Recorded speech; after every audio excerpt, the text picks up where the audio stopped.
Tuanku Imam Bonjol adalah salah seorang tokoh ulama, pemimpin dan pejuang yang berperang melawan Belanda dalam sebuah peperangan yang dikenal dengan nama Perang Padri pada tahun 1803 sampai tahun 1837. Tuanku Imam Bonjol lahir dengan nama asli Muhammad Syahab di Bonjol pada tahun 1772. Dia merupakan putra dari pasangan Hatib Bayanuddin yang merupakan seorang alim ulama dari Sungai Rimbang, Suliki, 50 Kota, dengan istrinya Hamatun. Sebagai ulama dan pemimpin masyarakat setempat, Muhammad Syahab atau Tuanku Imam Bonjol memperoleh beberapa gelar, antara lain yaitu Peto Syarif, Malin Basa, dan Tuanku Imam, Tuanku Nan Renceh dari Kamang.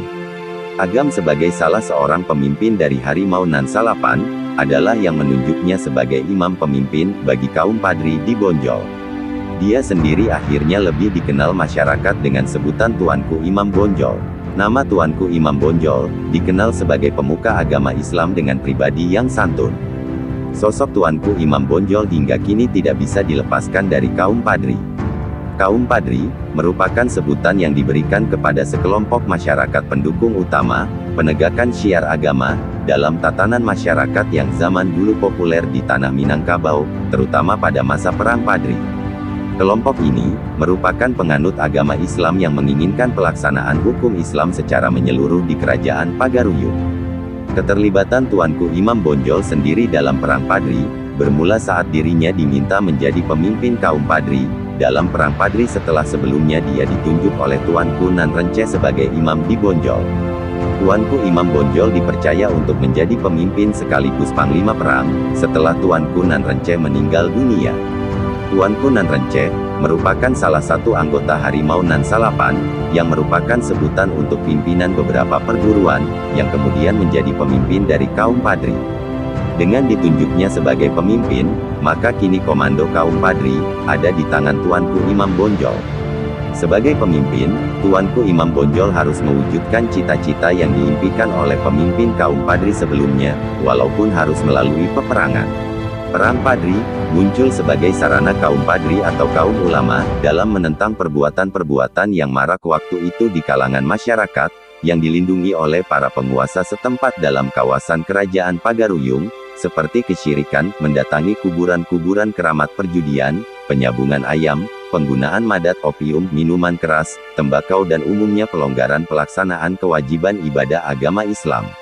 Tidak adanya kesepakatan dari kaum adat, yang telah memeluk Islam untuk meninggalkan kebiasaan tersebut, memicu kemarahan kaum Padri, sehingga pecahlah peperangan pada tahun 1803. Hingga tahun 1833, perang ini dapat dikatakan sebagai perang saudara yang melibatkan sesama Minang dan Mandailing. Dalam peperangan ini, kaum Padri awalnya dipimpin oleh Harimau Nan Salapan, sedangkan kaum adat dipimpin oleh yang di Pertuan Pagaruyung, yakni Sultan Arifin Muningsyah. Ketika mulai terdesak, kaum adat meminta bantuan kepada Belanda pada tahun 1821, yang justru memperumit keadaan, sehingga sejak 1833, kaum adat berbalik melawan Belanda, dan bergabung bersama kaum Padri. Peperangan ini sendiri pada akhirnya dapat dimenangkan, Belanda dengan susah payah dan dalam waktu yang sangat lama. Pada bulan Oktober tahun 1837, Tuanku Imam Bonjol diundang Belanda ke Palupu untuk berunding. Tiba di tempat itu Tuanku Imam Bonjol langsung ditangkap dan dibuang ke Cianjur, Jawa Barat, kemudian dipindahkan ke Ambon dan akhirnya ke Lotak, Minahasa, dekat Manado. Di tempat terakhir itulah, Tuanku Imam Bonjol meninggal dunia, pada tanggal 8 November tahun 1864. Tuanku Imam Bonjol dimakamkan di tempat pengasingannya tersebut. Pada masa kepemimpinannya, Tuanku Imam Bonjol mulai menyesali beberapa tindakan kekerasan yang dilakukan oleh kaum Padri terhadap saudara-saudaranya, sebagaimana yang terdapat dalam memorinya. Walau di sisi lain, fanatisme tersebut juga melahirkan sikap kepahlawanan dan cinta tanah air. Perjuangan yang telah dilakukan oleh Tuanku Imam Bonjol dapat menjadi apresiasi akan kepahlawanannya dalam menentang penjajahan.